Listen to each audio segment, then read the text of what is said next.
కర్నూలు జిల్లా డోన్‌కి సంబంధించినటువంటి ఒక రియల్ ఎస్టేట్ వ్యాపారి 274,00,00,000 ఎగ్గొట్టాడట. పరారైపోయాడు. ఇప్పుడు అతని కోసం ఎవరు బాధపడుతున్నారంటే వైసీపీ.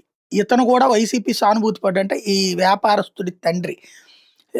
ఈ రియల్ ఎస్టేట్ వ్యాపారికి గత నెల 17 నుంచి ఎవరికీ కనిపించట్లేదట. ఫోను చేసినా స్పందించకపోవడంతో పలువురికి అనుమానం వచ్చి కూపీ లాగితే ఆయన కుటుంబంతో కలిసి అమెరికా వెళ్ళిపోయారని తేలిందట.